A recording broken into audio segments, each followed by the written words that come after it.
Hi there. Welcome to a new English lesson. Today we're going to be looking at the second most important verb in English, the verb to have. Let's begin. In our last lesson, we saw the verb to be, and we said that to be able to conjugate the verb to be, you need to know what a pronoun is.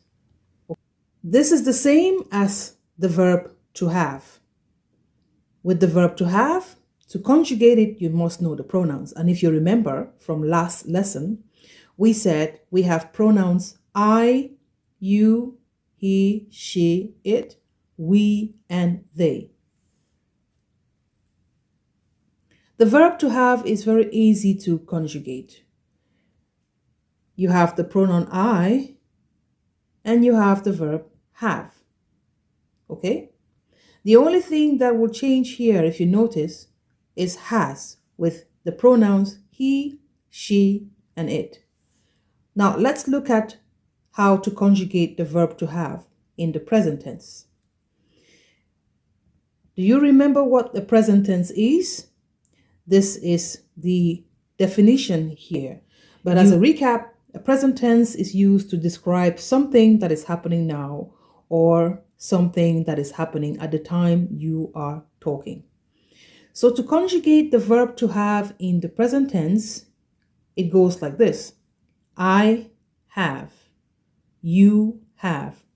He, she, it has. We have. They have. And what does it mean to have in English? It just means something belongs to someone or to you. To belong. You can also look at it as to own something in a sense, okay? Let's look at some examples. Now, the first example here, pronoun I have a house. It means this house belongs to you. You own this house, okay? You have 4 pencils. He has a son. She has a teddy bear. It has big teeth. We have school bags. They have a cat.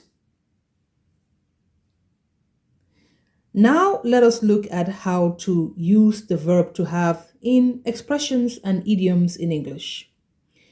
To have a change of heart means what? It simply means to change your mind.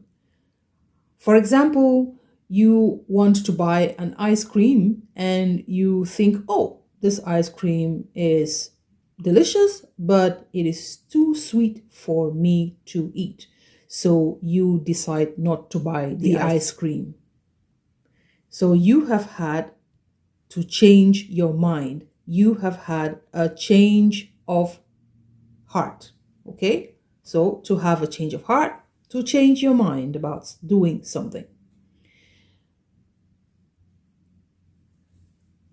Next expression, to have a taste. Have a taste. So for example, you are in a restaurant and you have never eaten something that is set before you, okay? And it's the first time you're seeing that kind of food, and it's the first time you have to eat it. So maybe you may want to have a taste to see if you like it or not, okay? So to have a taste just means to try a bit of something. So a bit of something means you are just going to take a little bite to get the taste, to get how it feels, how it smells, and how whether it is delicious or not. Okay? So have a taste. To have a blast. Wow. Just means to have a lot of fun. Say you are out with your friends at a party, or you're just playing like these guys are playing here. They are having a blast. Okay? So have a blast means to have a lot of fun. And that is the end of today's lesson. Thank you for watching. See you in our next lesson. Bye.